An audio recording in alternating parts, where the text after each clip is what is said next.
YouTube. So it is just for wider audience. So you just need to click on got it. So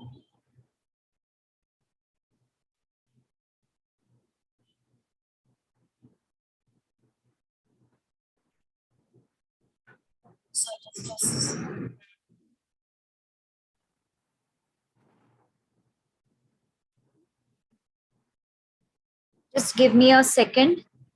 So let me share this link with everyone in the group.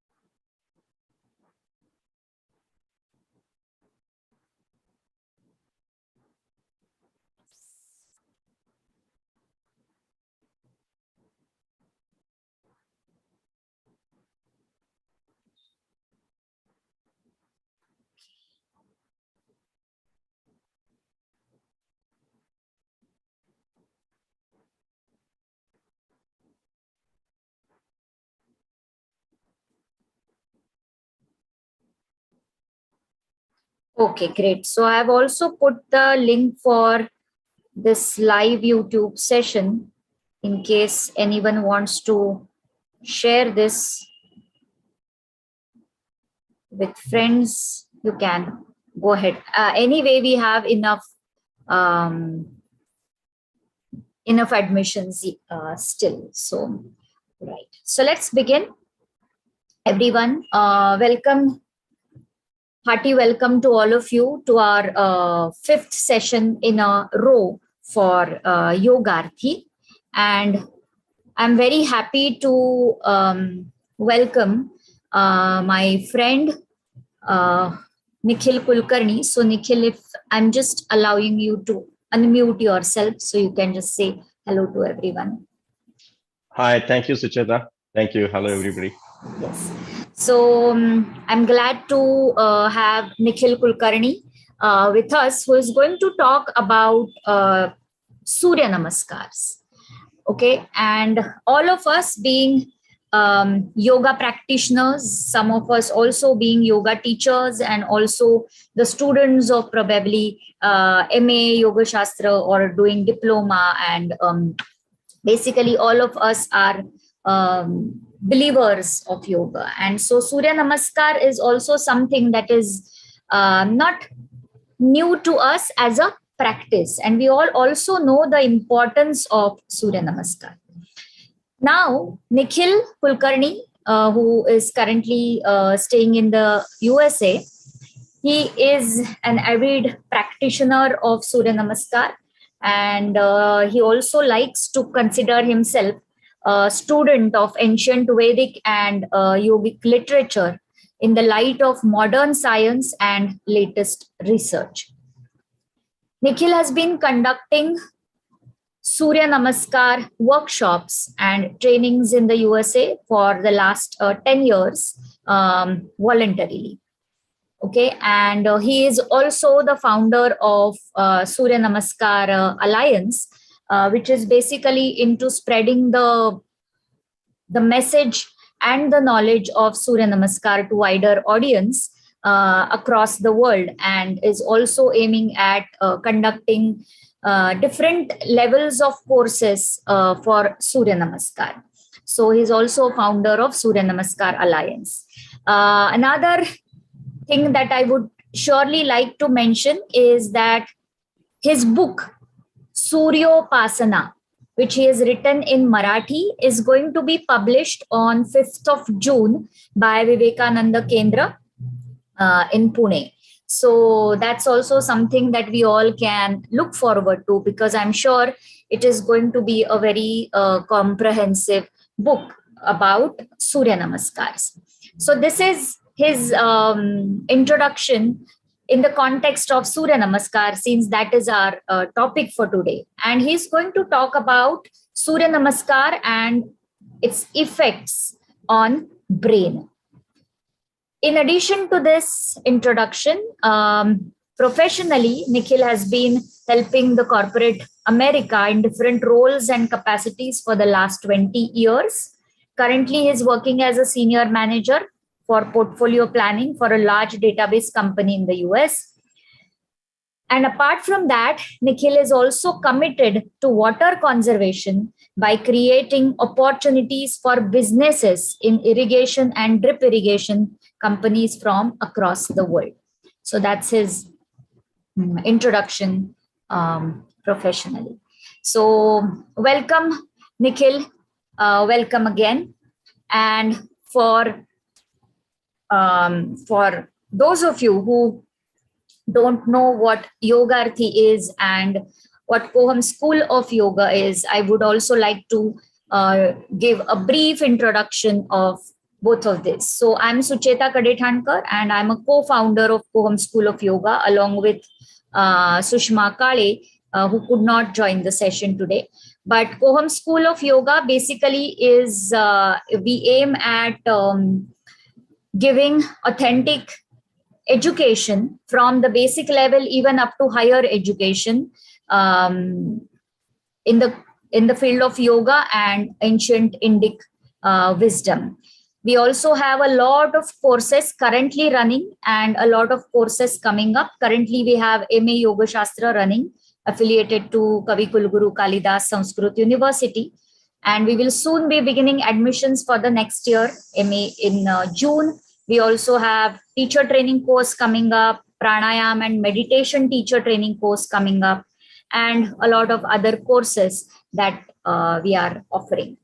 So Yogaarthi is an initiative of Koham School of Yoga, where we have just got together people who are deeply interested in yoga, and we try to arrange one lecture every month. So we began this officially in the month of January, and so this is our 5th session. So I welcome all of you again. Thank you for joining, and thank you, Nikhil, also for accepting our invite. And now I would request Nikhil to start his knowledge sharing session with us. Thank you, everyone. Wonderful, wonderful. Thank you so much, Sucheta, for the grand introduction. Don't know if I'm really capable of all that. But it's a pleasure and honor to be with you, and thank you for the opportunity. Thank you everybody for giving your valuable Saturday evening to talk about Sooryanamaskar and the brain health. But I mean, as Sucheta said, I mean, I have been doing Sooryanamaskar for more than 25, 30 years. And I grew up in that culture where every kid belongs to the city, and the good people from city are actually will take ownership and they will put them in a course. So I got into Sooryanamaskar and a little bit of Malkam and all that stuff through compulsion. Maybe you like it or not, but as you grow up and at certain stage of life, when you look back, you start thinking what I really like. And in many cases, you like things that you really did when you were like 5 years, 6 years, 10 years old. And that's kind of those things come along with you long time, and you kind of belong to them. And the same thing happened to me with Sooryanamaskar. At one fine morning, I thought, okay, let's get back to this schedule again. And then I started doing it all by myself. I started with 12, 15, 18, and 108. And then I reached one stage where I was doing 500 Surya Namaskars every morning. I used to wake up at 4 o'clock and finish it by 7 o'clock. And I used to travel like coast to coast in those days. So I used to have a lot of jet lag and all, but still, I mean, it gave me a discipline of life, is all I can say. I mean, in whatever time zone I may be, I used to wake up at 4 o'clock without even alarm clock. And I mean, those were some of the moments of realization for me. Like, okay, the guy who always needs an alarm clock to wake up even at 7 o'clock or 6 o'clock and kind of dragging and pushing and pulling himself, guy can wake up at 4 o'clock. What's changing? I think there is something changing. And that was my realization. And it was basically an alignment with the circadian clock. And alongside, I continued to read a lot of material from as Suchita said, from the Indian philosophy, from Vivekananda, from various other sources. And alongside, I got an opportunity to work with the leadership from various hospital chains in the US. And that was also a eureka moment for me, because as I worked with them, many of them were fond of yoga. Many of them had read yoga. They have studied yoga. They have done a lot of research. They have used a lot of concepts in their own research. And that was like a wow moment for me. I said, wow, I mean, if it is that valuable, then I think I should definitely explore it more. So I explored their research, and using the latest science and all alongside our literature, and I came up with a tiny bit of understanding. And then we decided, like, okay, I mean, we need to bring this to people. I mean, this is something, a really valuable body of knowledge, and we want people to understand this, recognize this. And so we form a organization called Sooryanamaskar Alliance. Our basic objective is to study Sooryanamaskar from various aspects of it, how it aligns with the Indian philosophy, of course. But I mean, what is in it for me? Like how it can make my life better. So that's the very objective of it.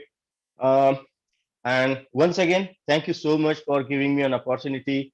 It's pleasure. It's my pleasure. It's my honor. So without any further delay, I think I will get started with my presentation. Let me know once you are able to see my screen.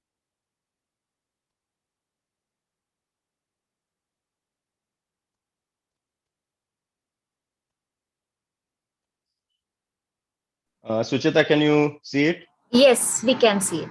You can. Okay, wonderful. So, all right. So we talked about Surya Namaskar Alliance.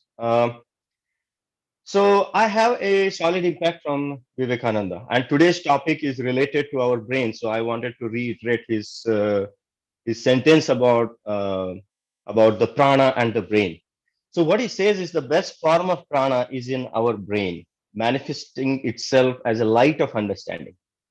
So I think I'm so fascinated by Vivekananda. I always have a question whether I should call him as a yogi or I should call him as a scientist, because his theories are so much aligned with the modern science. And one after other, every single statement that he made is coming to reality. So this is one of that statement. The best form of prana is in our brain, manifesting itself as a light of understanding. So, and this light is under the guidance of our thoughts. All right. So we will be talking about brain, and as you can figure out, you already know that brain is probably the most precious gift that we got in our endowment as a human being. Uh, it's a evolution. It's a process of evolution. Even snake has a brain, even a cow or a dog has a brain, and then human has a brain.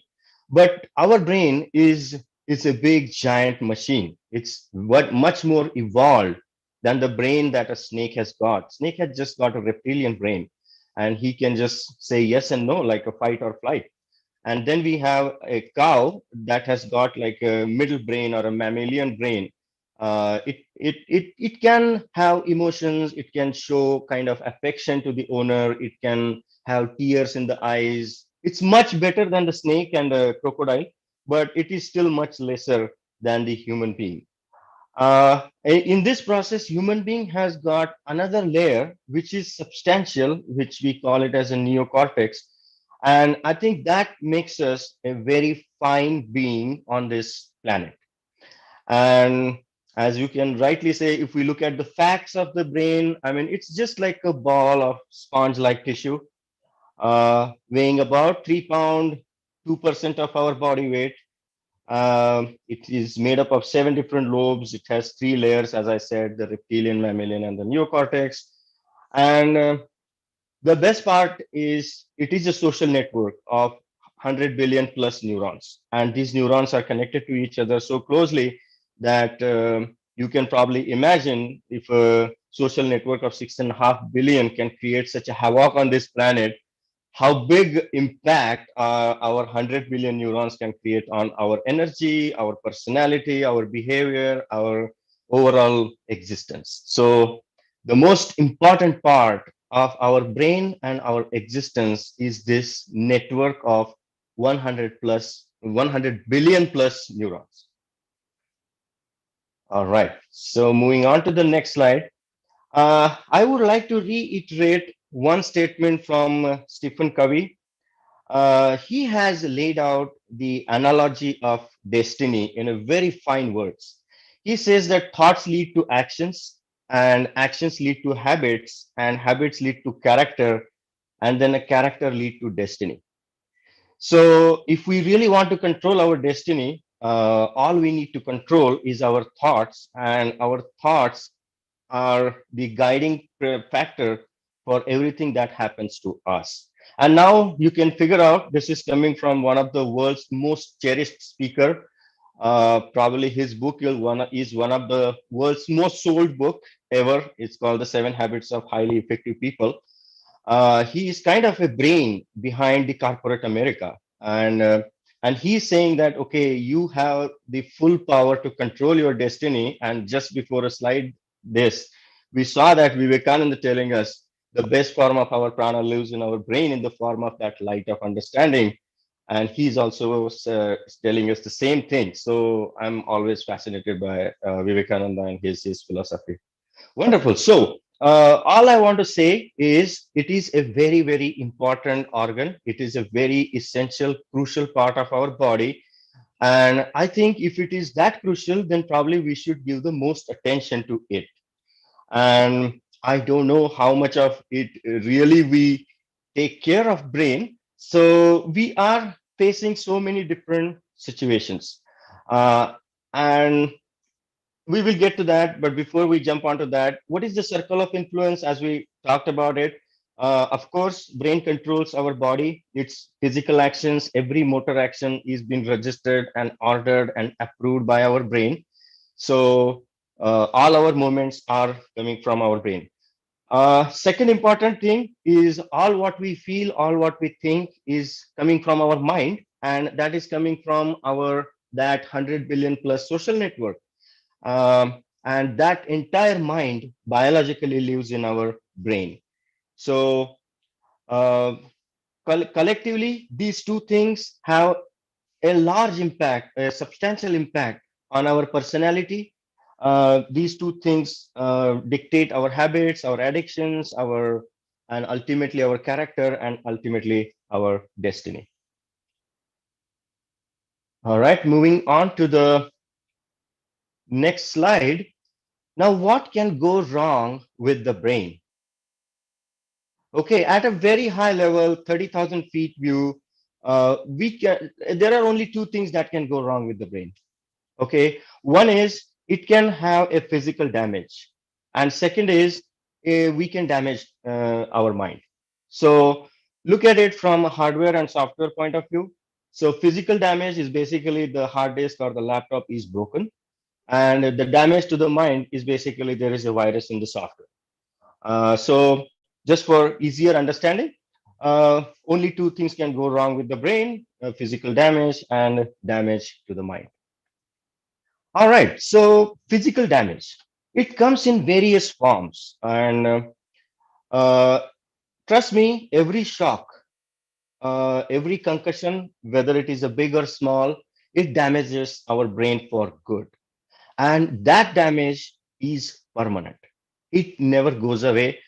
Dr. Daniel Amen, he's a very big neuroscientist, neuropsychiatrist. He has done a lot of research in terms of understanding the effects of physical damage to the brain and the behavior of the patient. And he has come up with very, very interesting insights. He has a book series available. If you are interested in knowing more about it, please definitely give a try to those books. Second way we damage our brain is Alzheimer's and a family of dementia. And a third way I would say physical damage that can happen to brain is the Parkinson's family of diseases. So these are basically neurodegenerative disorders, but they physically affect the brain. So we will be coming back to these in our upcoming slides. So let me move to the next one. Now, damage to the mind. I mean, this is basically we are having issues with our software now. So not so good habits. We can have bad addictions, and addictions can be good and bad, just like habits. Self-defeating self-talk and suicidal behavior patterns.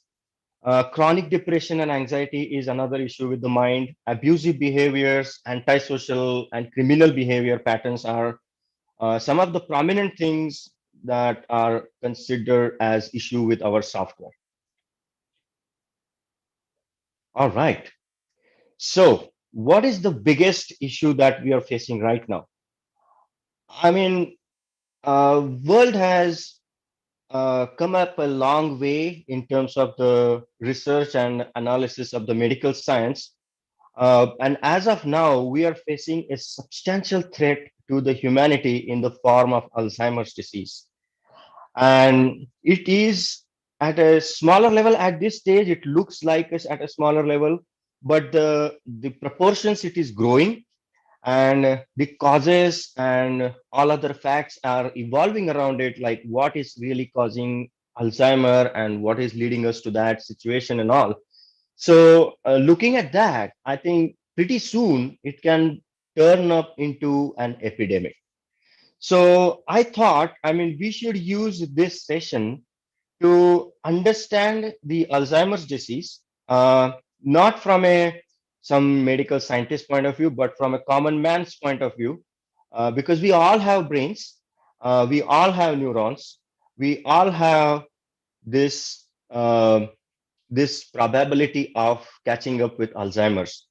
And I want to use this time to familiarize ourselves from a common man's point of view, understand the architecture of Alzheimer's, and see how we can leverage Suryanamaskar to help us prolong the onset of it. Unfortunately, at this point of time, I cannot say, not only I, no one in this world can say that, yes, I can stop Alzheimer. There is no one stop shop medicine for Alzheimer. So that is another part of tragedy. We will revisit this in later part of the session. But what I would like to do is I would like to give you a quick introductory video that will walk us through and explain in a very professional and very elaborative way to know what is really an Alzheimer. So let me know once you're able to see the. Alzheimer's disease. Are you able to hear the audio? Yes. Okay. Wonderful.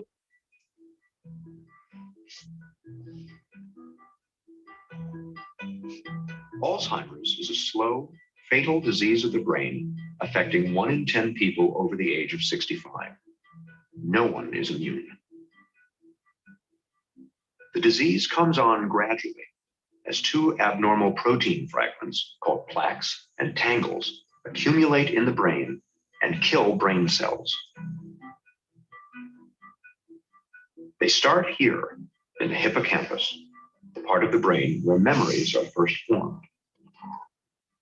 Over many years' time, the plaques and tangles slowly destroy the hippocampus, and it becomes harder and harder to form new memories.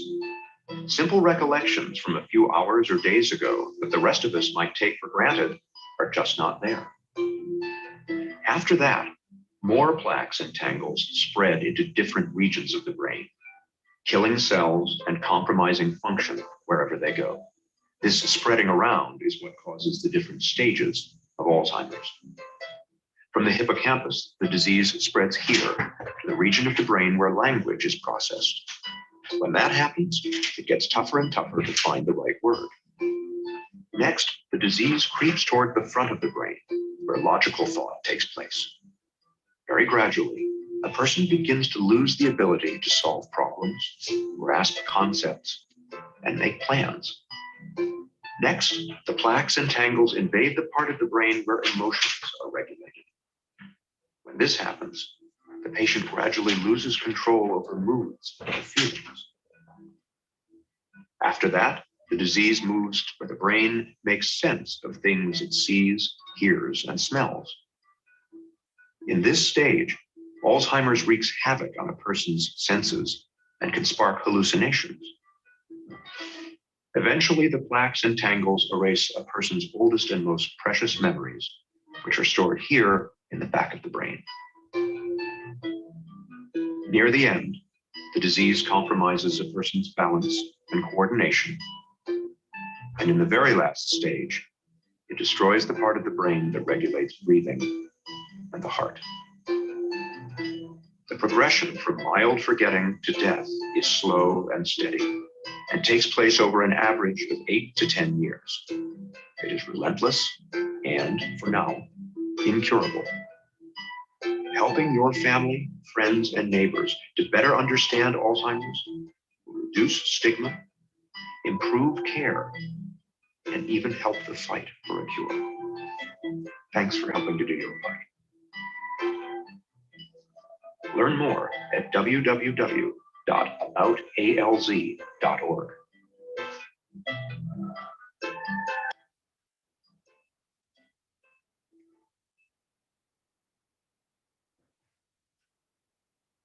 All right.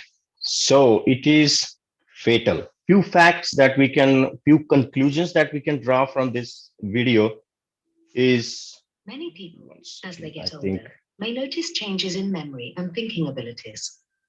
At first, these changes may be sorry about that. I think it just kept rolling. All right. So a few conclusions from that video. It has been a long time since we have identified that there is something like Alzheimer's. It's been close to 100 years since we first found the first trace of Alzheimer's. And just like the slow progress of Alzheimer's in the brain, I think the research is also equally slower, and it's more slower than the actual disease. So it took us 100 years to come to a conclusion that, okay, fine. I mean, this disease can quickly become an epidemic, and it is eating up our brains. And another fact that I would like to emphasize here is this is something that lives with us. This is a very cunning enemy. It lives with us for good 20 years of our life. And at one point of time, all of a sudden we start forgetting things. Where did I keep my keys? What was the name of that person I met? Okay, fine. And that's when we start going to see the doctors and the physicians, and then they come up with a conclusion that yes, you have Alzheimer's. And by that time, unfortunately, it has pretty much taken over the entire fort. So um, one of the thing that I want everybody to understand and recognize the fact that this is a very, very cunning enemy, and it lives with us, and we want to make sure that we do everything to prolong the onset of Alzheimer. So the whole idea of our presentation and our conversation is to figure out opportunities.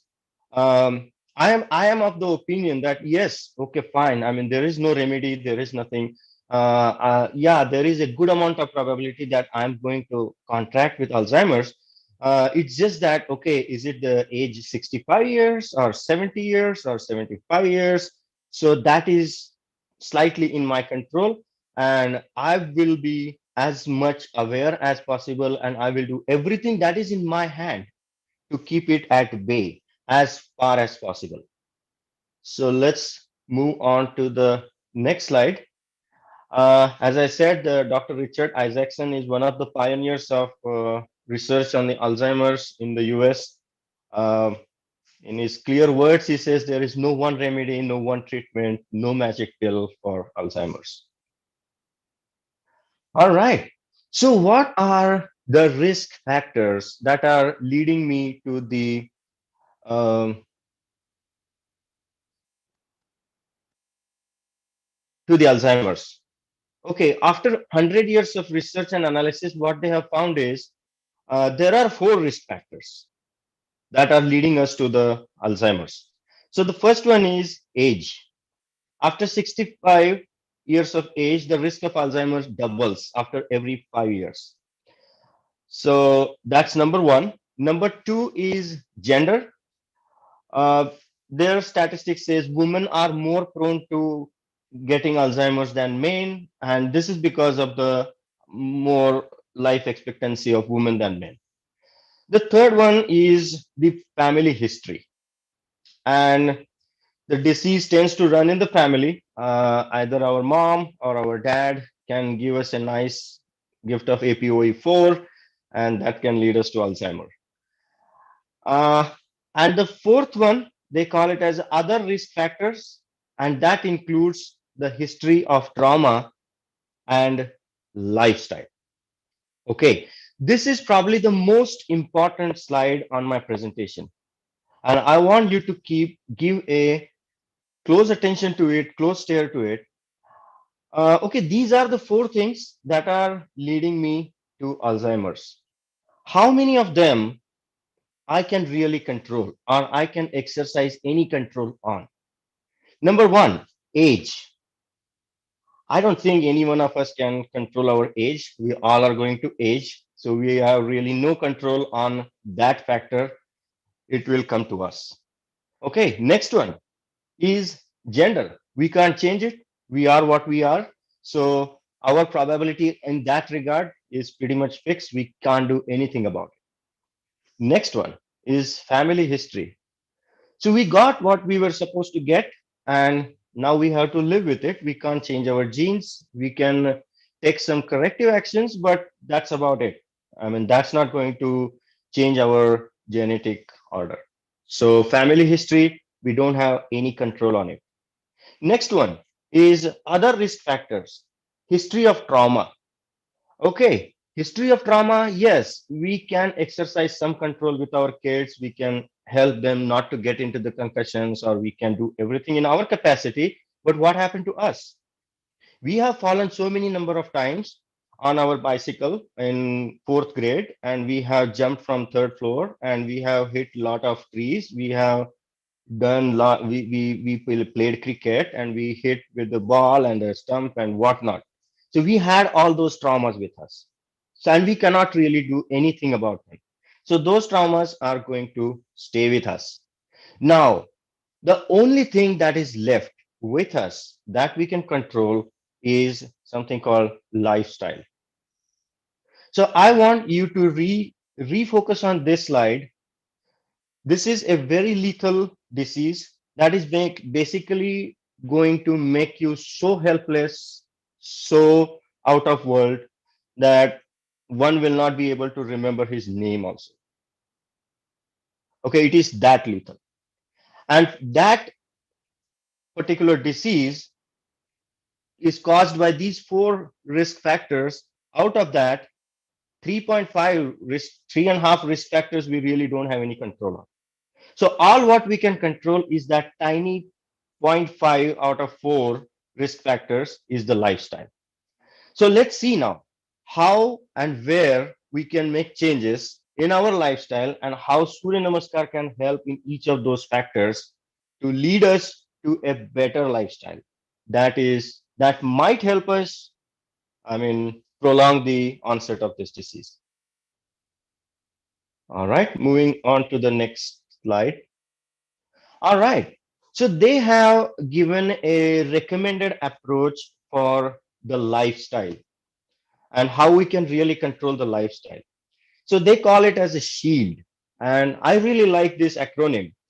S is for sleep helps clean up the brain. H is for handle stress. I is for interact with friends. E is for exercise daily. It does help new nerve cells in our brain. L is to learn new things, and D is for the diet and digestion, that basically helps us with our microbial fauna and bacteria in our gut. Okay, so now let's take a deep dive into each one of these terms and see how we can leverage Surya Namaskar to achieve these. Okay, so before we jump into that, I'm sure you all are familiar with Surya Namaskar, but who are not. Uh, It is a combination of 7 unique poses. We took it from Raja Yoga. It is a concerted and rhythmic march of body, mind, and energy on the beat of a breath. And it can be done in various forms. It can be done as a meditative tool. It can be done as an aerobic exercise. So that's a brief introduction about Surya Namaskar. All right. So benefits of Surya Namaskar. What do we get out of Surya Namaskar?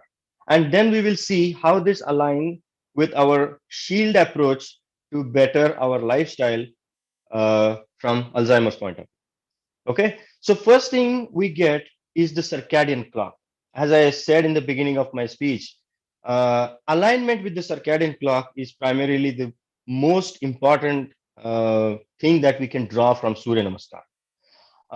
With so many things happening around us, so many priorities, so many issues, life has basically changed, and we have kind of lost that connection with the circadian clock. And to give you an example of circadian clock, if I'm living in US, if I travel to India, I have a jet lag. So basically, my body is not ready to cope up with that part of the earth because it has attuned to a different part of the earth. So that's just to give you an understanding of what is a circadian clock is. But then it gets adjusted. Okay, fine. Then it understands this is 6 o'clock in India. So you start getting up at that time. So, but Surya Namaskar is going to make sure that your body get back into circadian clock. The foremost important gain that you can expect is that you should be able to wake up without an alarm clock before the sunrise. And that's when you can call, yes, I'm in attunement with the circadian clock. Another important aspect is the improved quality of sleep. Um we will see that in the in Alzheimer's point of view, basically what matters most is the deep sleep. Let's say if we sleep for 8 hours, not all 8 hours are the deep sleep. So the only a selected part of that sleep is the deep sleep, and the deep sleep is the portion where our body actually executes a inner cleaning mechanism to take out the excess proteins. It can be insulin, it can be other radicals. So this is kind of a cleanup time for the body.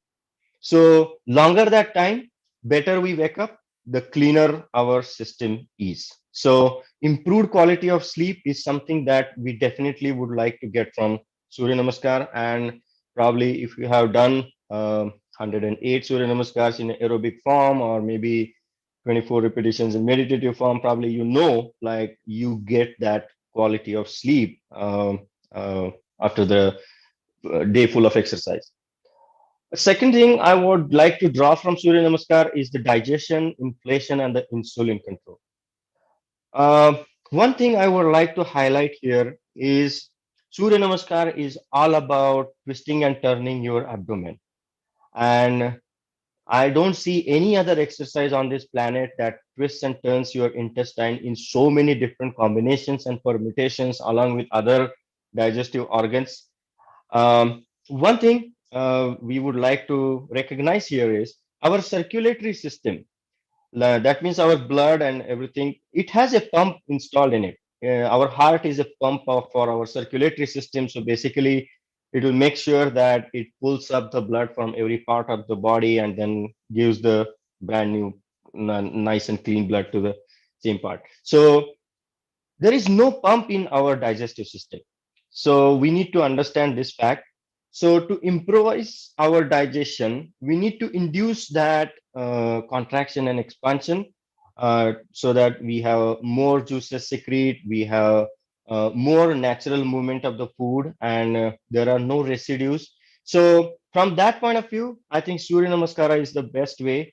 We take help of our legs, our diaphragm, and basically the spine to kind of create a different organization and different sizes for our abdomen, so that all the organs move in a very unique and peculiar way, so that they get massaged and they get pressed and compressed and decompressed. So that does help with the digestion, and that ultimately helps with the inflammation also. So reducing inflammation is one of the things that we should always look for. And Suryanamaskar is with the improved digestion, probably we will have a lesser inflammation.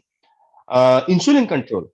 This is something we briefly touched when we talked about the deep sleep and the cleaning mechanism of our body.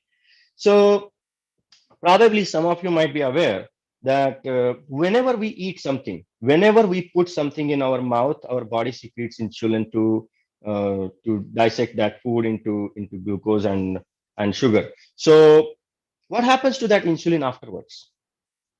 Does it get absorbed by the body, or is it put into a reservoir and for repurpose reuse?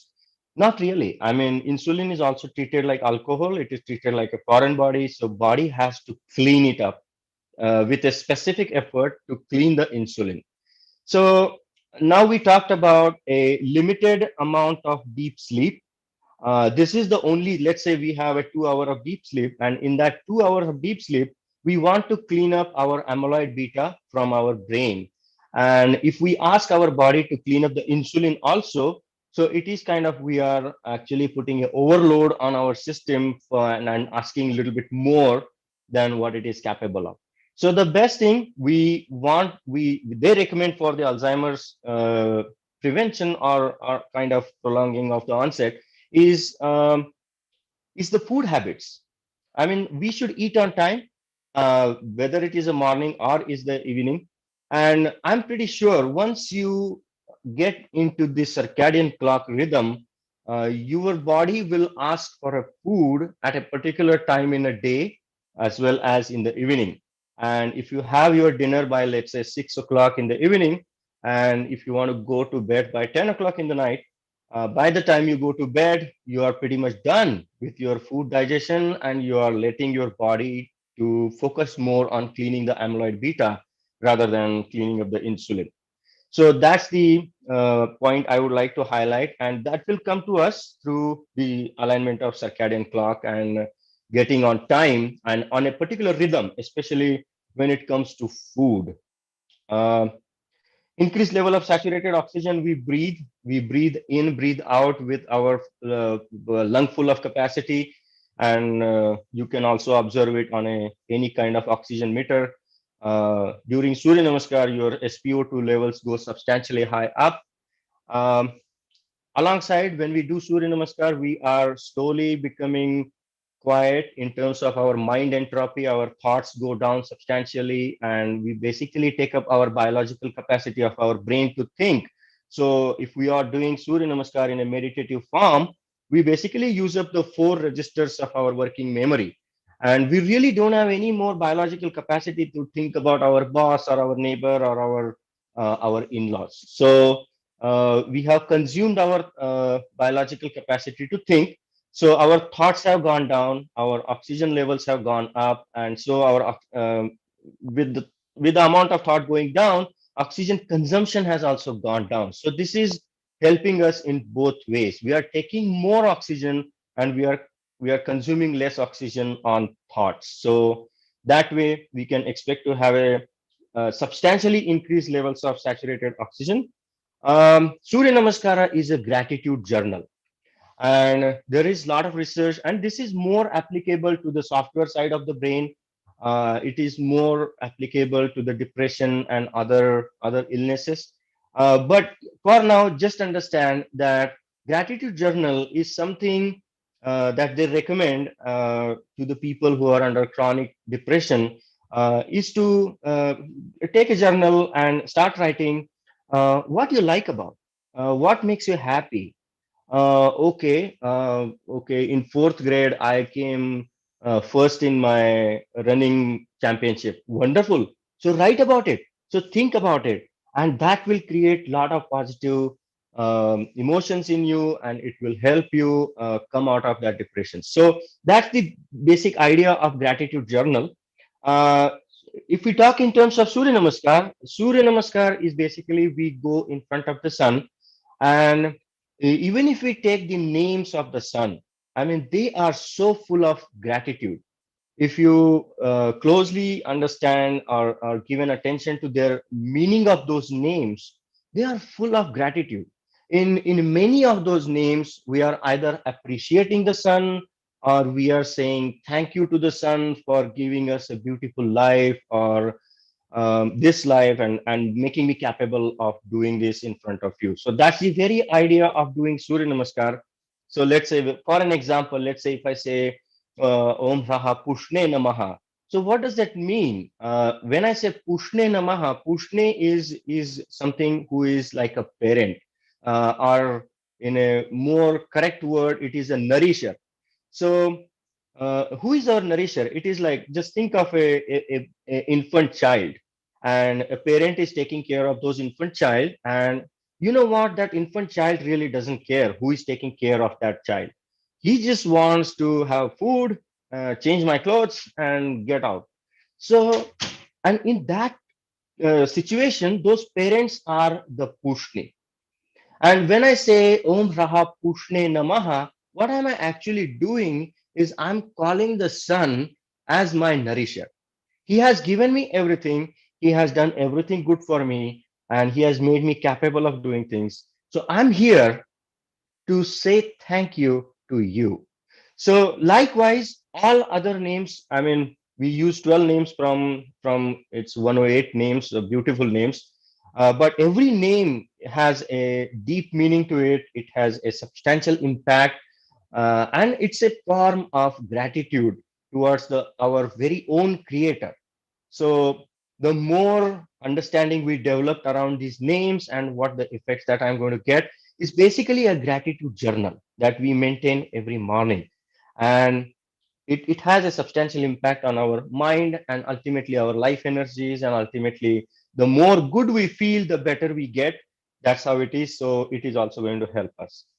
Daily dose of appreciation, I talked about it. The more we appreciate something, the better we feel. I want to be really selfish when it comes to appreciation. I will go and appreciate 10%, 15%, 20% more than what is really required. And that does help. It is not for the other person. Of course, other person will feel good about it, but it is for me, because it is creating a lot of dopamine and serotonin in me. So it is helping me. So understand that. I mean, appreciation does help. Tool for neuroplasticity through daily affirmations. So this is again related to on the software side of the brain. What we do in Surya Namaskar is basically we go in front of the sun and preach ourselves that yes, you are my granddaddy. You are my daddy's daddy. And I'm your son, I'm your kid, I'm equally powerful as you are. I want to be equally powerful as you are. And I want to be as bright, as knowledgeable, as uh, as as kind as you are.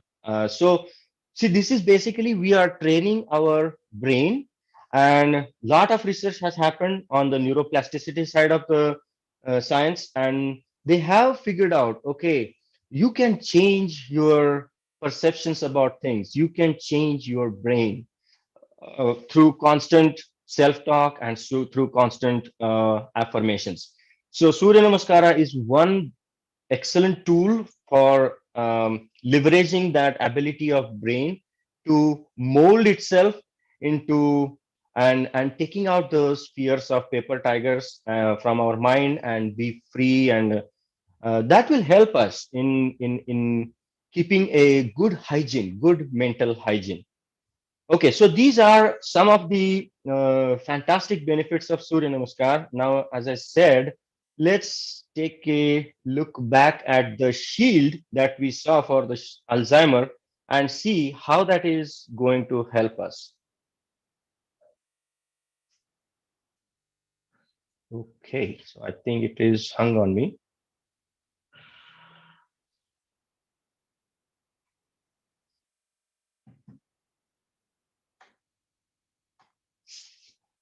All right, so sleep. We talked about uh, the resetting of the circadian clock. I would say go out in the sun, maybe a beach or a river or a mountain, somewhere where you feel peaceful. Go there, make it an event, make it an event, and make it a big thing. I mean, think about it, plan for it, have a special dress for it, have a special mat for it. So prepare for it, and tell your mind that hey, I'm going to go on the beach and I'm going to meet the sun, I'm going to be in the wind, I'm going to experience the sky. So, that will put you in that state of mind to receive the entropy of that place, and that will make you more peaceful. Um, the more involved you get, more indulged experience, more indulged that you are, the better experience you get, and sooner you will get back into the circadian clock. And when it comes to circadian clock, I always like to think of the small kids. Uh, I mean, they are very innocent. They are done with their day, and they just get onto the bed at 8 o'clock, and then while talking to you, they just close their eyes and then they go to sleep. I mean, we want that kind of sleep. That kind of sleep. We don't need to make any extra efforts to go to bed. Oh man, I need to put this musical tune or this kind of meditation mantra or something like that. Otherwise, I can't sleep. Okay, close those lights. And you should not have those kind of conditions. The sleep should just come to you. And my experience is the more you get indulged in Surya Namaskar as a practice, the the softer you become and easier it becomes on you to go to sleep and stay in sleep. Of course, another thing that will help the sleep is the freedom from alcohol, drugs, and even caffeine. I am fortunate enough. I had if many of my students, I mean, they had some kind of addiction. I mean, it's not like a huge addiction kind of thing, but yes, I mean, some of them were social drinkers, some of them were social smokers, or like once in a while, something like that.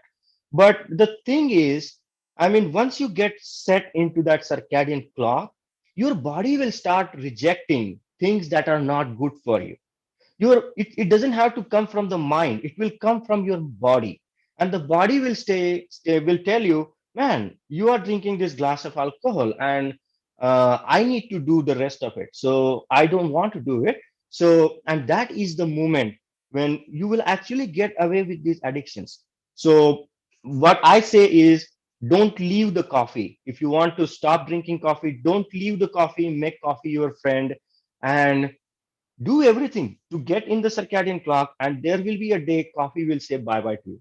So that's how it happens, and I have few people telling me that they are able to get rid of these things, which is a very fortunate thing. And these things are definitely no from the deep sleep point of view.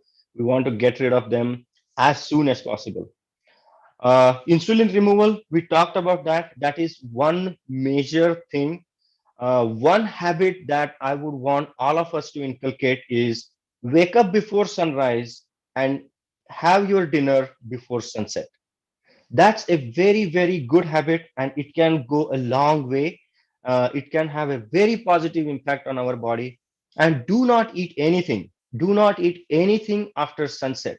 So once you start following this sun clock, all of a sudden your body will get back into the circadian clock pretty quickly, pretty easily. All right, so that's about sleep, and this is how Surya Namaskar can help us accomplish the objectives set for the sleep parameter under the shield for the Alzheimer. Moving on to the next one, um, H, handle stress. Okay, this is one prominent cause of all our illnesses, stress. Stress is coming from all different sources. It is the physical stress, it is the mental stress, financial stress, social stress, any kind of stress. So ultimately it affects, and it resides in our body in the form of muscular stress. So Surya Namaskar is one awesome exercise wherein you have an opportunity to work out 97% of your muscle groups.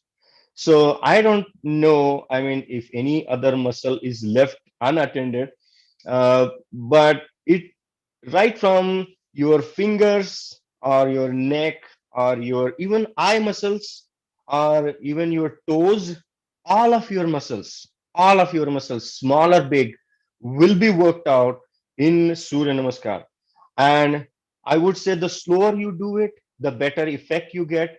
Um, I mean, these days, I mean, people are considering Surya Namaskara just like the 10K and 5K marathons, but that's not what it is. It is an experience. So we want to indulge into that, I always say that, I mean, Surya Namaskara, even though it is not in a perfect form, quote unquote, yoga, but it is a prerequisite to yoga.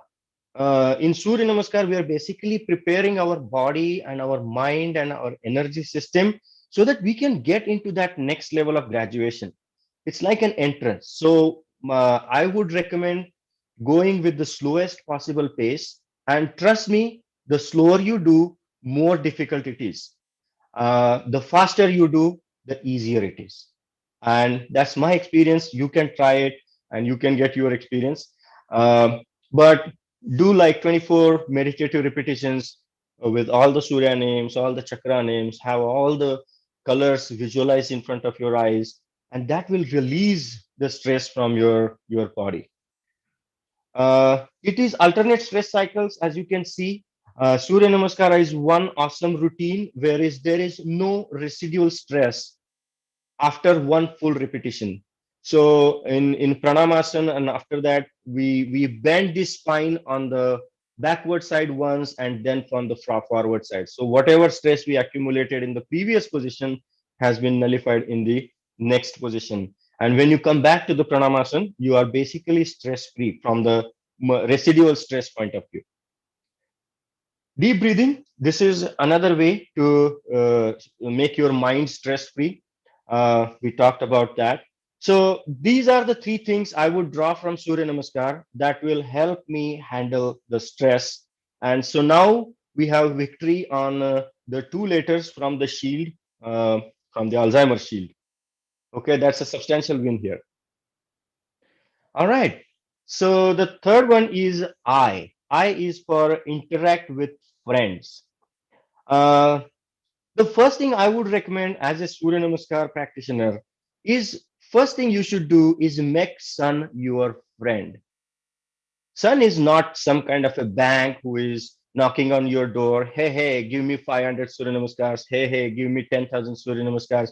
No, you do Surya Namaskars, you don't do Surya Namaskars. It doesn't matter to sun. All what matters is to us. Okay. So all what we can do is, I would say, who is the most influential? What is the most influential thing? What is the most powerful thing that you see on this planet? Okay, I'm born on this planet and I see the most influential thing is the sun. Okay, let's make friend out of him. So having influential friends makes our life better. I mean, it is applicable in corporate, it is applicable in politics, so that I think it should be applicable with sun also. So do that attempt, make sun your friend, and you can talk to sun. You can share your stories to sun. You can share your problems to sun. You can actually have a conversation with sun. He may not tell you something, but he will definitely do something. And what I say is, you will feel released, you will feel relaxed, and once you have that conviction in your mind that okay, a mighty guy like sun is my friend, I think that confidence you can take in any part of your life.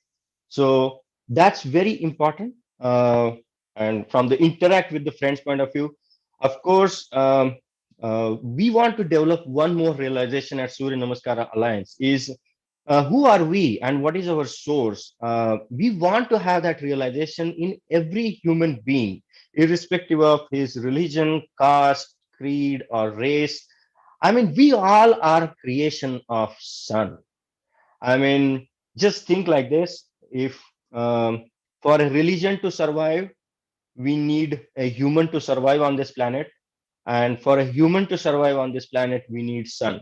So at the very basic of all of our existence, it's the sun. So we all are creation of sun. And not only humans, I mean, I would say everything that you see around, um, they call in Sanskrit that Surya Atma Jagatastu Shascha is basically in every element, in everything that is around us, the source is the sun. And I will tell one classic quantum theory example also. Probably that will make you realize, yes, yes, yes, we all are made up of sun. Let's talk about Einstein. So Einstein gave us an equation called E is equal to mc square. And E is the energy, m is the mass, and c is the constant. So what are we looking at this equation? all what we are looking at is E is directly proportional to M. So if you have a mass, you have energy. If you have energy, you have mass. Your mass goes up, your energy goes up, your energy goes up, your mass goes up. So basically, everything that has a mass has an energy. Okay, that's the conclusion from E is equal to mc square. Now look at from our solar system.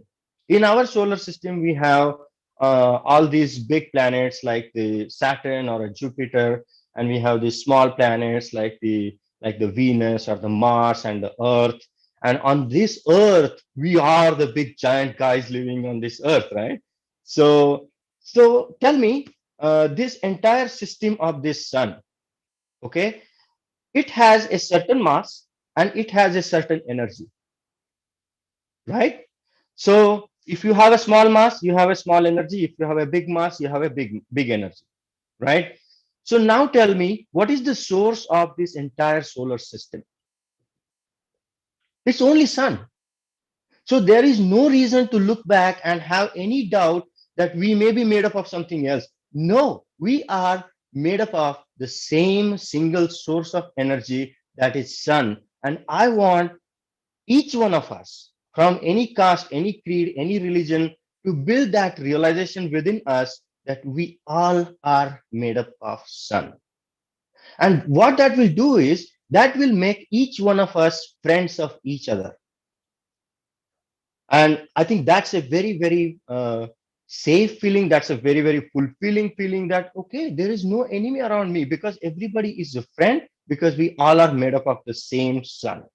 So I would like you all to use Surya Namaskar in this way, to build that realization, to build that understanding, and to kind of uh, have that comprehension within us and tell us, it should be our self-talk. And the more amount or more number of days we do that, the clearer it becomes to us. So I think we have captured third one from our Alzheimer's shield is interact with friends. We have made sun our friends, so there is no threat to our existence. All right, moving on to the next one. E for exercise daily. So it is basically so so one important aspect of Surya Namaskar. What I like about Surya Namaskar is sun comes daily, and so my job is to go there and do a namaskar to him. It is possible that I may not be able to do 108 today. I might have some other priorities. It is possible that I may be ill, or I may be sick, or I may have to drop my daughter to school. It is possible. But in that case, also, all what we can do is just go in front of him and just stand in the pranamasana and say, "Thank you.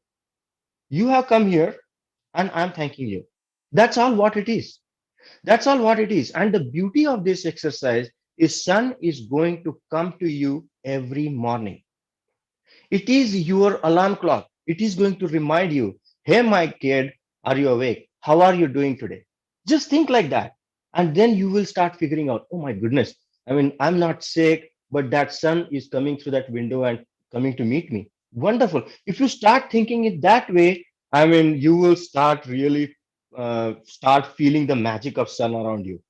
And the beauty of sun is it is the most disciplined thing on this planet that we can experience. So if you are talking about discipline, align yourself with the sun.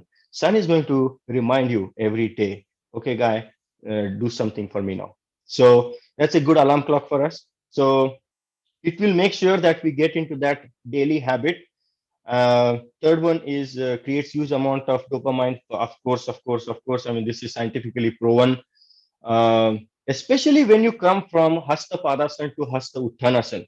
I would say, after listening to this speech, when you do Surya Namaskar, especially give that special attention to that transition when you come from Hasta Padasana to Hasta Uttanasana. You know what? I think that is the biggest surge of dopamine in your head.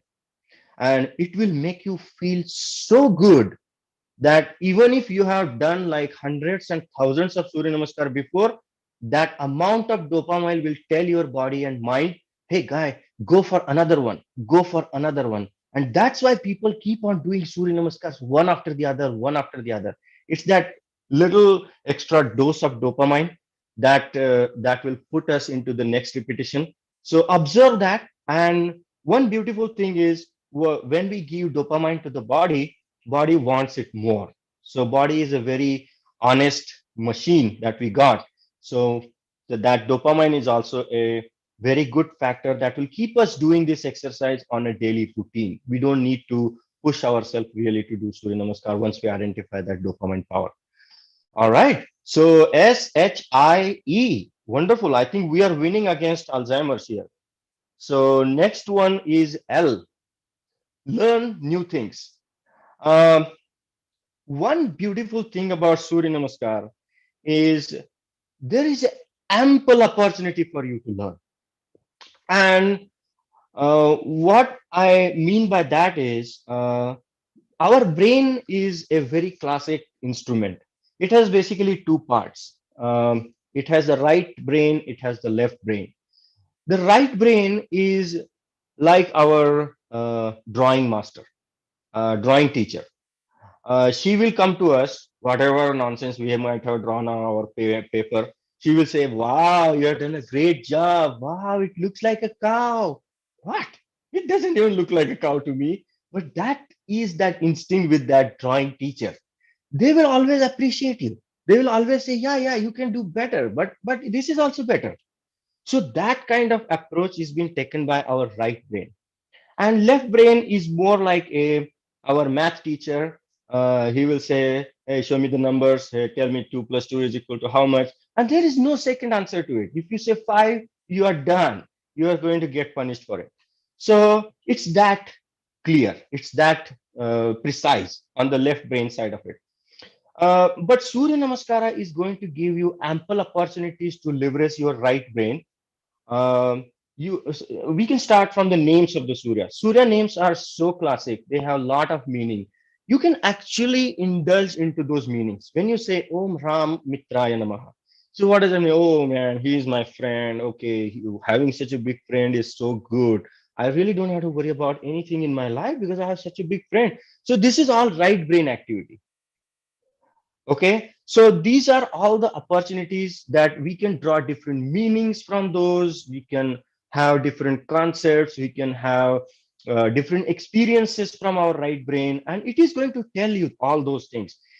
Even looking at the chakra colors when doing the Surya Namaskar in the meditative form, um, they have given the chakra colors, like for each chakra, red and the orange and all that stuff.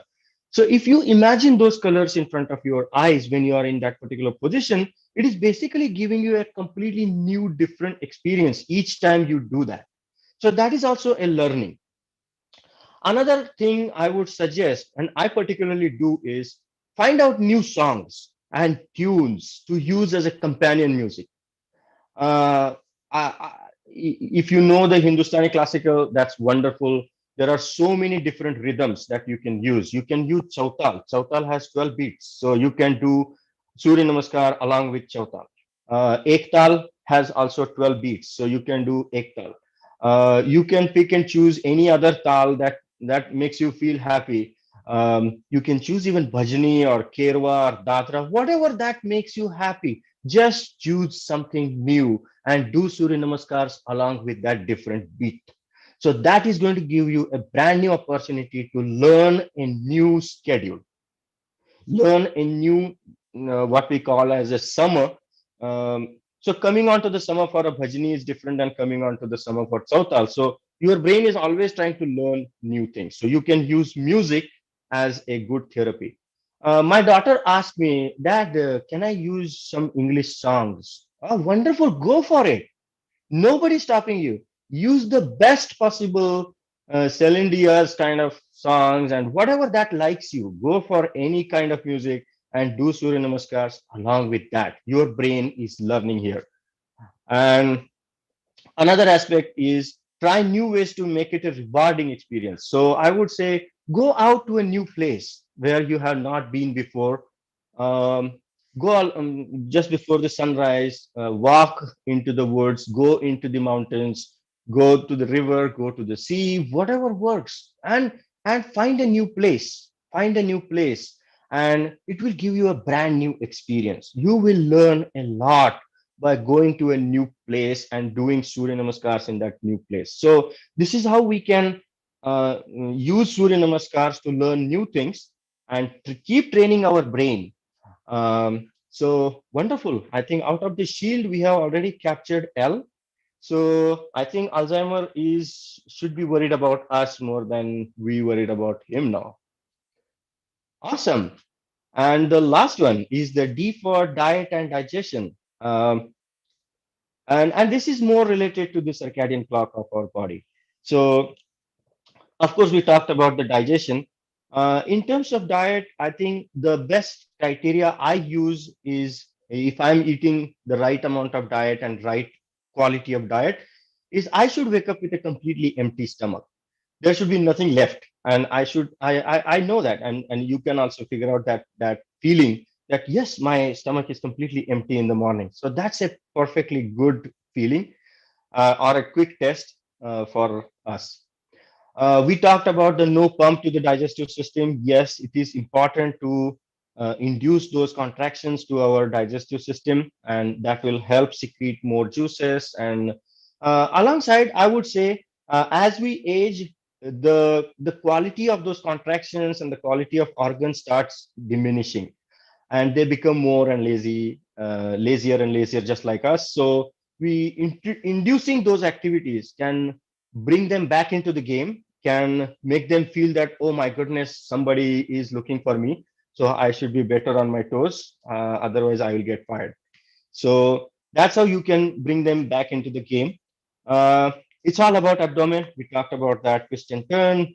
Just imagine a 15 feet long a tube is kept in our abdomen.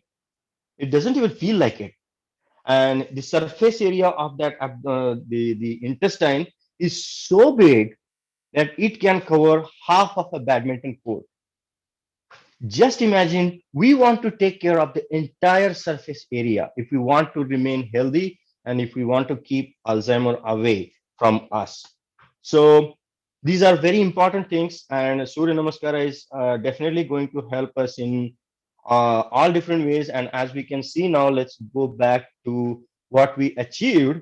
Is probably, I think we have won pretty much the entire crown of this shield for Alzheimer. So I'll take a breather here, and I will take any questions if you have any.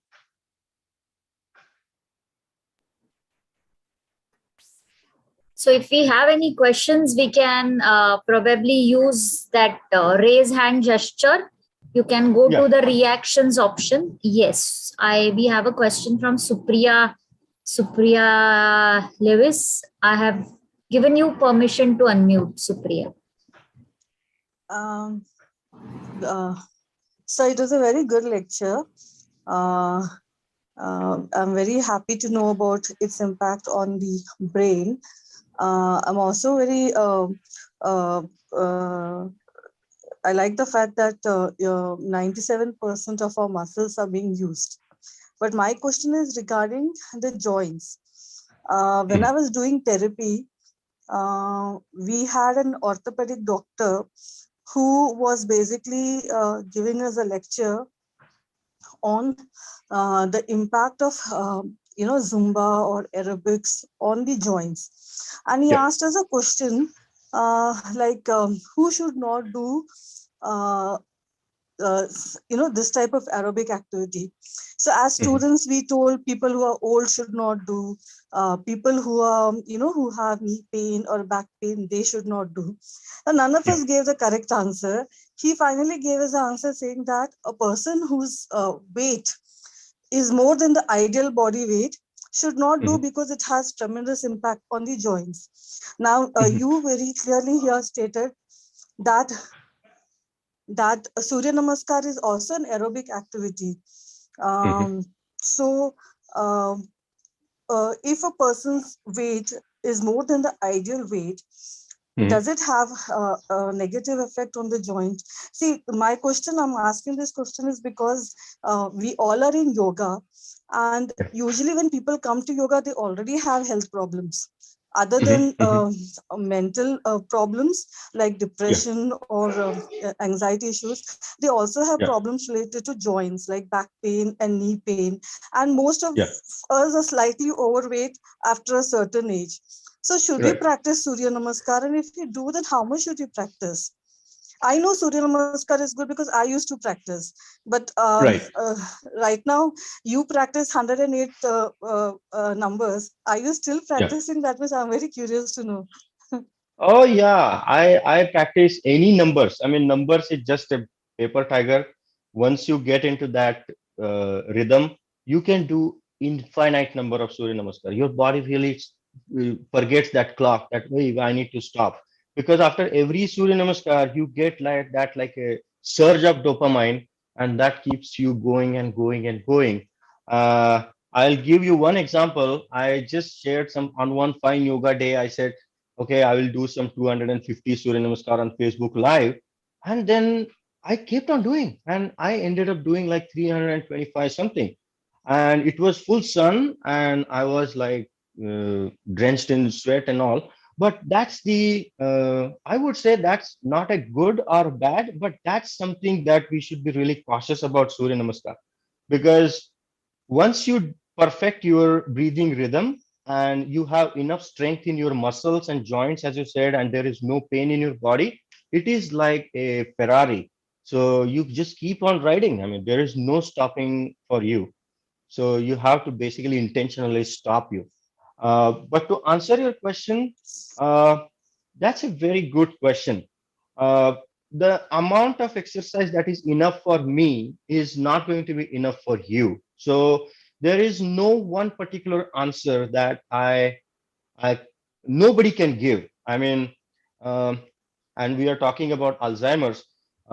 In Alzheimer's, what they do is when they give you a regimen of exercise, they have clearly said that we cannot say that do 1 hour of running or do 5 mile of walking or something of that sort. It is very, very, very personal because your body parameters are different than somebody else's. Your family history is different than somebody else's. Your history is different than somebody else's. So it is a very, very personal thing, and you will be amazed. I was actually searching for that Subhashit. There is a very nice Subhashit. I don't remember it off my head, but they have given a very classic guideline in terms of how much exercise one should do. And it is so personal. It is so personal that you become your boss and you can figure out whether this exercise is enough for me or not. And I can tell you the meaning of that exercise. What they say is every human being, whether he is healthy or not so healthy, should do exercise 12 months a year, every day. And how much should that person should do the exercise? What they call it as a Shakyardhena. Shakyardhena means half of our capacity, half of our capacity. And later they say, how do we identify half of our capacity? Is they have given a simple litmus test to understand if we have achieved half of our capacity.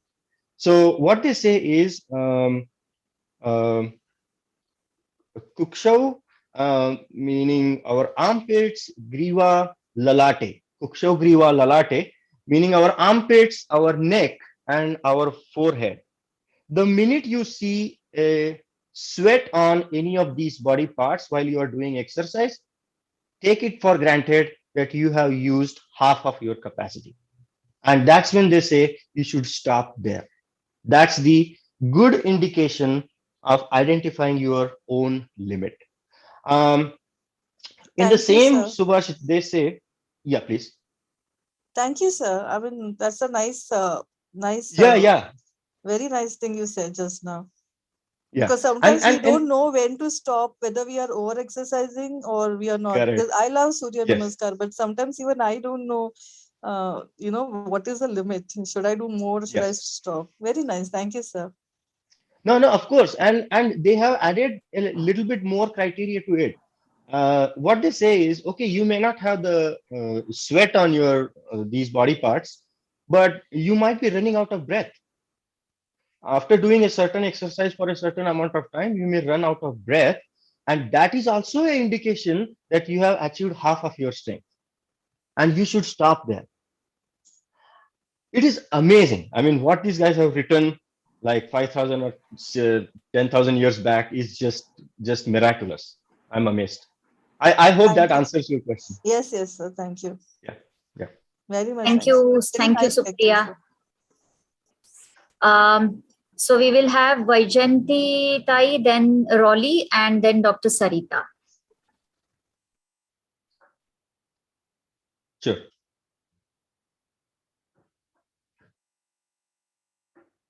You can unmute now, Vaijanti. Yes, yes. Thank you, Suchita.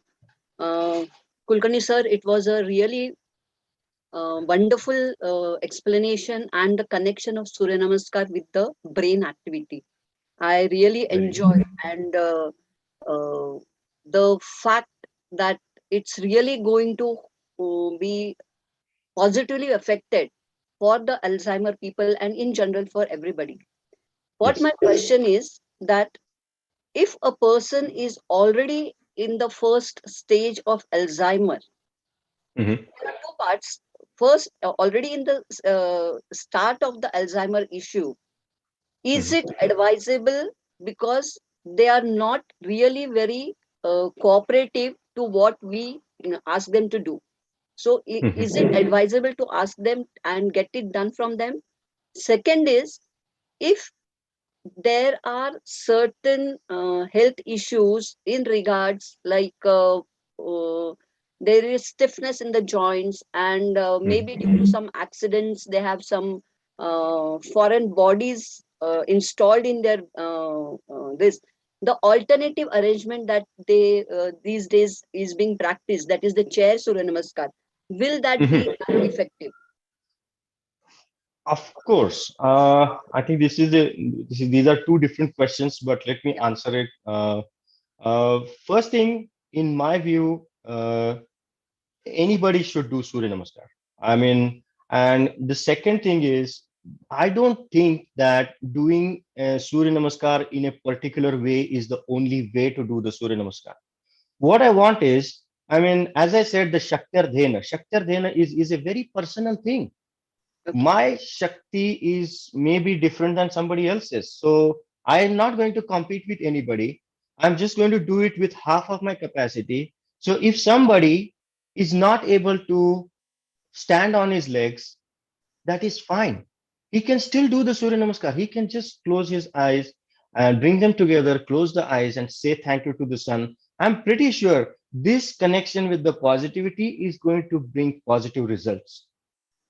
And slowly, as I said, I mean, it will happen slowly. It may take time. I mean, it depends on the amount of damage that has happened over the period of time.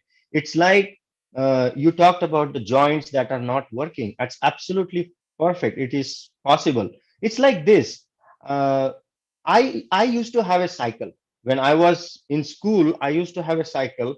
I was so much fancy about my cycle. I used to take care of it like my baby, and I used to ride cycle from town to town. I took my cycle from Sangli to Aurangabad. And just 4 days, I was like, used to go Sangli, Kolhapur like anytime. Uh, when I left India, that cycle was in the garage. And after 4 years, 6 years, when I went back to India, I saw that cycle was still there. Came back here after another 5, 10 years. I went back. I saw that cycle. It's all rusted. It's gone. The minute I touched it, it started breaking apart. And the same cycle that took me from places to places in all different kind of situations, weather conditions. What? I mean, that thing is no more of any use. So the same thing happens to our body. We don't use it, we lose it. Always take that as a policy. Nature is a very professional entity. You don't use it, you lose it. We stop using our tail, we lost our tail. That's true. Simple as that. So same thing happens to our joints, our muscles, our ligaments. We don't use it, we lose them. But we can always again get them back. But we have to be more patient. We have to be more focused, and never ever blame yourself for what has happened to you. That is not your problem. Let that sun take care of that problem. All we have to do is go in front of the sun and submit ourselves that, yes, you are my Pushni, I'm your child, take care of me. This is what I am. Yes, sir. So I think that, does that answer your question?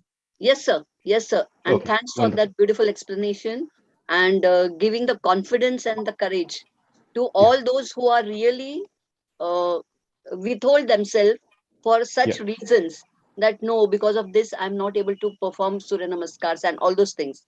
So right. thanks for giving that beautiful explanation, sir. Thanks. Of course, of course. And to answer your question, if we can start it after we Yes. have identified Alzheimer's, Hmm. um, consult with your doctor definitely, but there is no harm in starting in small steps.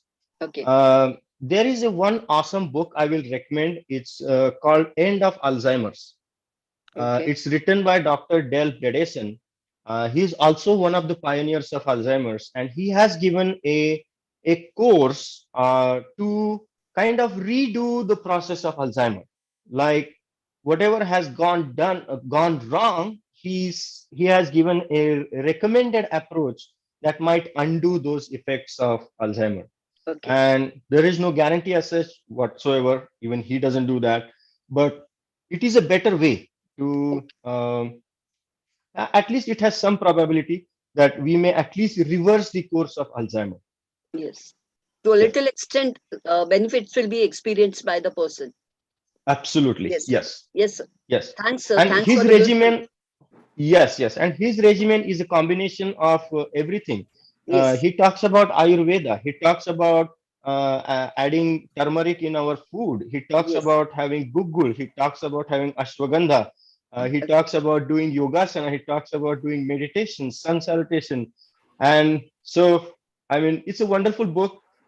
Give it a shot. I mean, it's a Definitely. definitely a life-changing book for sure. That means we need to go to our basics, the culture of our Vedas and the great immense knowledge that has been there with us since ages. Absolutely, Yes. and Yes. I think we have that habit.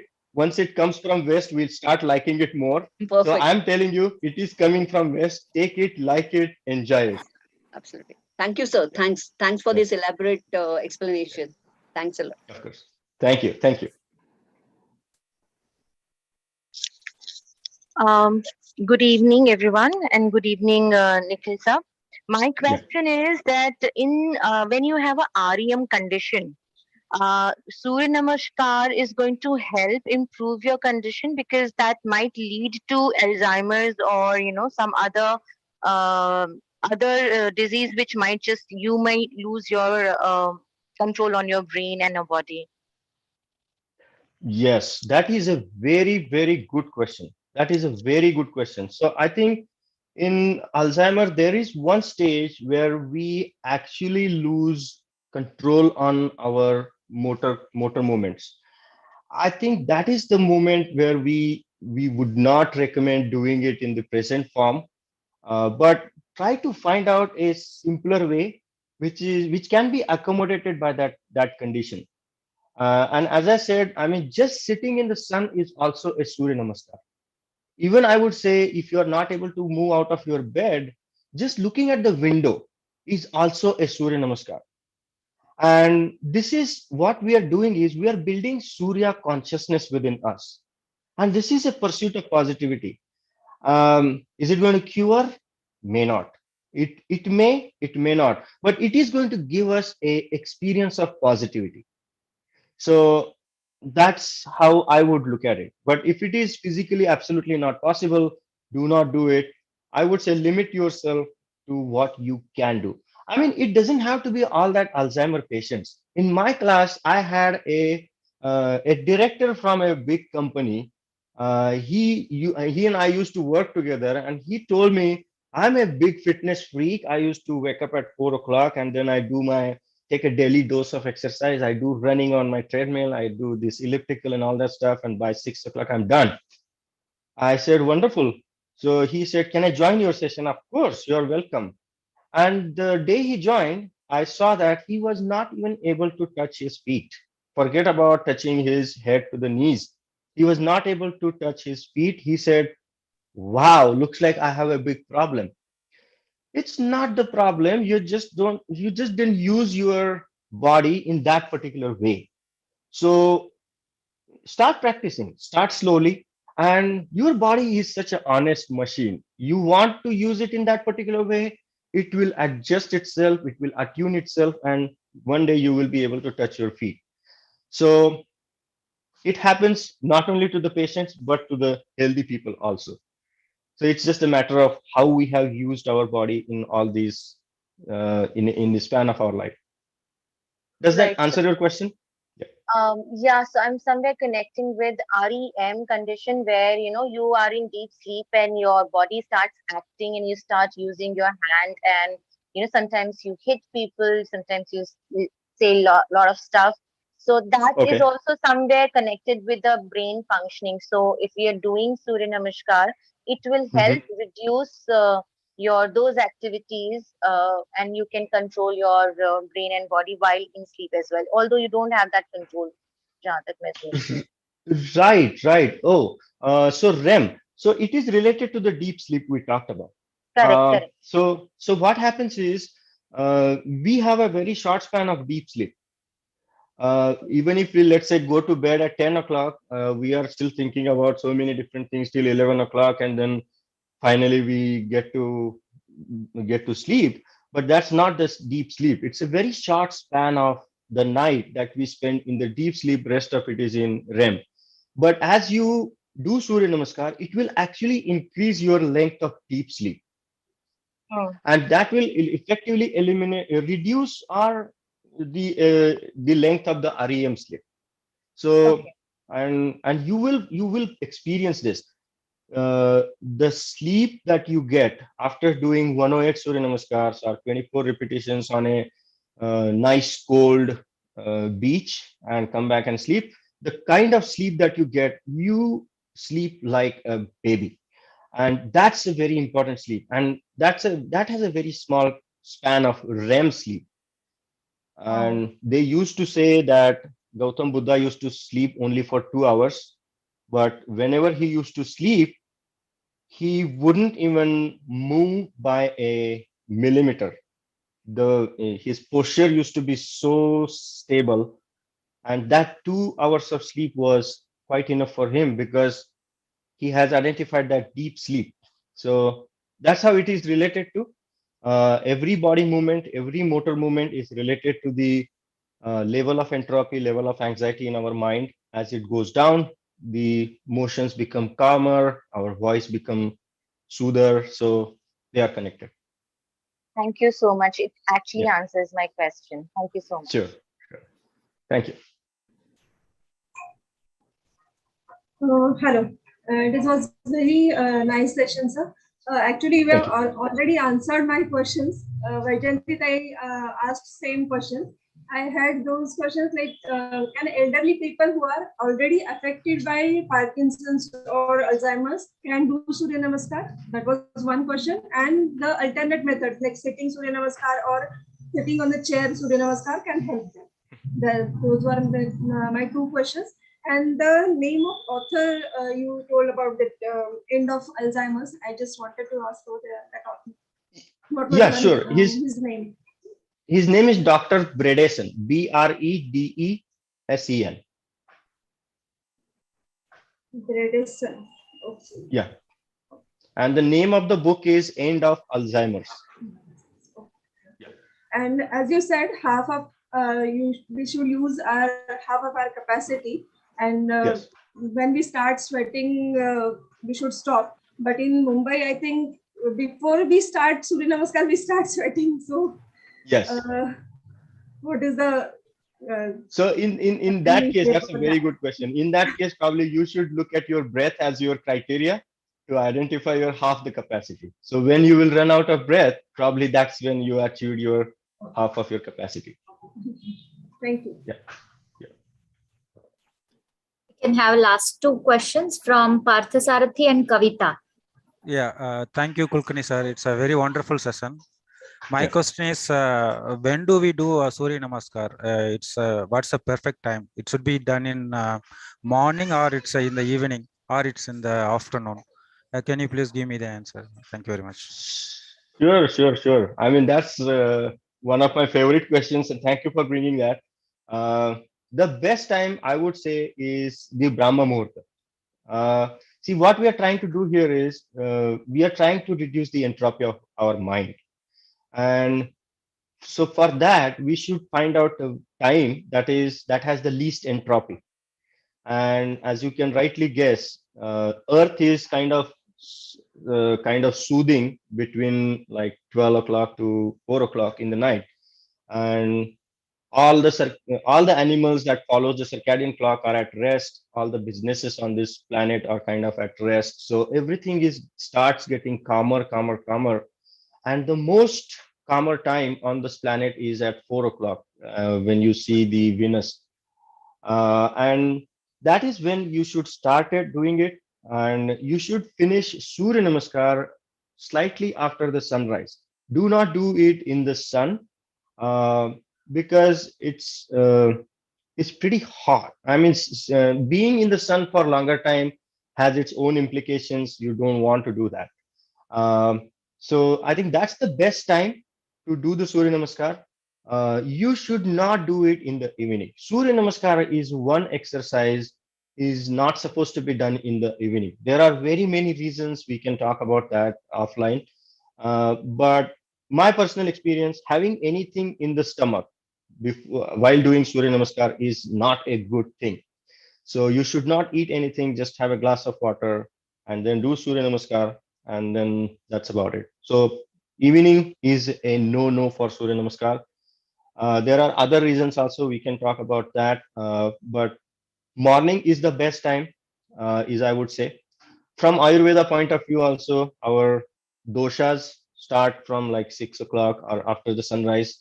So we should do everything, all of our heavy exercise, like the energetic exercise or the entropy related exercise, before all these faults start showing up in our body, so that we are not compounding on the faults, but we are, we are enjoying the entropy of the earth, lower entropy of the earth.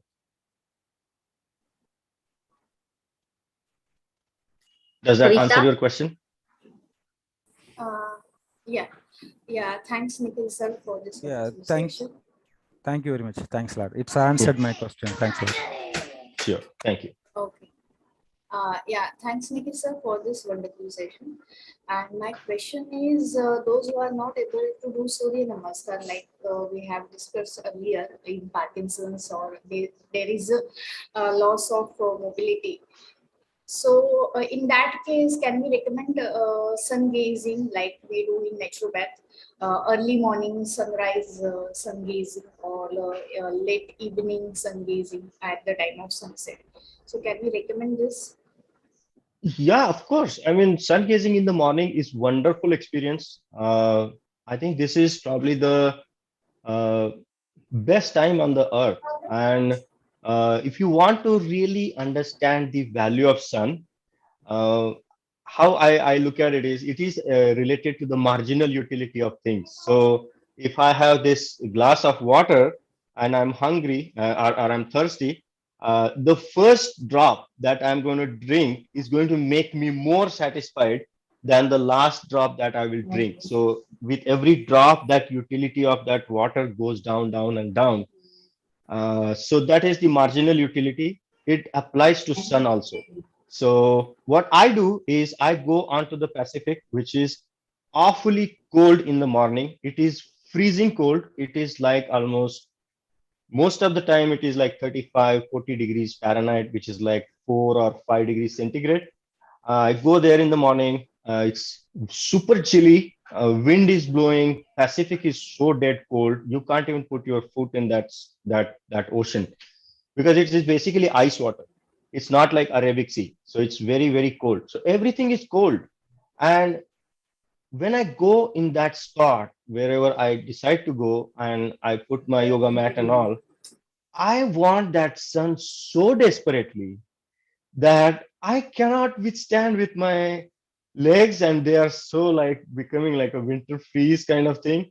So that is when I feel the most utility for sun. So as the sun progresses into the day, that marginal utility will go down. So probably you will start disliking the sun. So I think the time should be when we like it the most, and especially if you are not able to do the Surya Namaskar in the conventional way of 12 step, 10 step, or and if you just want to experience the sun, probably that time is the best time. You can go out right before the sunrise, feel the air, feel the sky, and then feel that sun coming on the horizon. I mean, it's a moment to watch. You will be happiest for the rest of your day once you see the rising sun in front of you.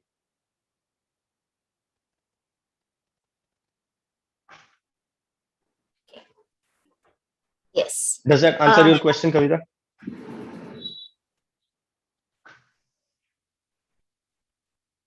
Yeah. Thanks, sir. Thanks. You're totally right. And one more thing I just want to ask that what we do in our Hindu culture, we do arghya trading म्हणतात ना त्याला. So can we consider it as a gratitude? It's actually a gratitude shown towards the sun. Mm-hmm. But is it sufficient or is it recommendable for those people also? Gratitude towards sun, yes, of course. Everybody should have gratitude towards sun, because we are all made up of sun. There is nobody else other than sun who is our granddaddy. So we all should be able to connect. Everybody should get that opportunity to connect with our grandfather and have that loving conversation early in the morning. So yeah, everybody should connect. And in terms of gratitude, I met a group of Telugu people. They used to come in my class. He said, "Sir, show me how to do 108 repetitions efficiently." I said, "Why are you so focused on 108 repetitions?" So he said, on the Ratha Saptami, we Telugu people come in temple and we do Samudayik Surya Namaskar. And we don't call it as a Surya Namaskar, we call it as some Surya Archana or something. But we all come here, and our objective is to do 108 Surya Namaskar, but not all of them can do it. So I want to learn it from you. So wonderful. I said, wow, at least there is one community in India that is making it a point to go to the sun and say thank you at least once in a year. I was very much thrilled to understand that process and that religious thing. But yes, I mean, we all should have gratitude towards sun. That is the origin. That is what makes us. Sir, what we do that ना अर्घ्य जे आपण करतो ना Hindu culture मध्ये अर्घ्य देतो. Yeah, right. So that is kind of gratitude, right? Right, of course. I mean, it's not. See, you give the arghya or don't give the arghya. It doesn't matter to sun, right? What we are doing is we are actually satisfying our own mind and recreating good thoughts, good emotions, and good energies about sun. So when we give the arghya, is basically what we are doing is, okay, you are the fire principle. And what I'm doing with all my 5 principles, I'm made up of all the 5 principles. I have everything in me, including the fire and the water and the earth and the sky. So what I'm doing is, I'm coming in front of you, I'm picking up this water, and I'm offering this to you. And what does it really mean is, I'm offering my regards to you. That's all what it means. So it is a form of gratitude. Even if we think of sun is also a form of gratitude. Yeah, thank you very much, sir. Sure. Thank you everyone, and thank you Nikhil also. Nikhil, could you stop that screen share also, if possible, so we can see you on big screen? Oh yeah, of course. Hopefully it is not hung up on me. Okay. Yeah. Yes. All right. Okay. Thank you very much, Nikhil. I think I would request Sushma to say something. She's yes, Sushma, if you can. So Sushma, as I said, is a co-founder of Home School of Yoga along with me, who had to go somewhere, but she joined midway. So yes, Sushma. Yes. Nikhil ji, thank you very much for your this wonderful session, and it was really excellent. Yeah. And I'm here to convey a little bit about what is my take home from your session. Is I joined half, but the take home for me is like we are into yoga. So like in Patanjali Yoga Sutra, we have niyama, and that those niyamas are shaucha, santosha, tapa, swadhyaya, ishwar pranidhana. I think how to enhance these niyama, or how to practically apply this niyama in our day-to-day life, and this Sooryanamaskar is, I think, one of the techniques through which we can definitely apply this niyama or enhance this niyama in our day-to-day life. That is what is my take home. Wonderful. And very beautifully given by this shield, and this shield is the shield for people like us. We are not. We are at the boundary. We are always at the boundaries of Alzheimer, right? So we cannot say that we are not. Unfortunately, that's true. And take it with a pinch of salt. I mean, you like it or not. That guy is maybe living with us, unfortunately, and we just, all we can do is just pray for it. That's all. Yes, that is true. That is true. So this shield is very much useful for us. And one more thing I really wanted to appreciate is that the term which you used is redoing. I like that term basically. Yes. So redoing is only possible after undoing, as undoing the language. It is only possible after undoing. So we were always explaining doing undoing is yoga, but with Sooryanamaskar, after undoing, this task is possible only, and that is redoing. So very beautiful concept you have introduced here. And as we all know, this nature is very much cyclic in cyclicity. The nature has cyclicity. So if we need to tune our life with the nature, so we need to adopt this Sooryanamaskar, which is cyclic in nature. So then only we would able to tune our life with the nature. That is the take home for me and all my participants, I think.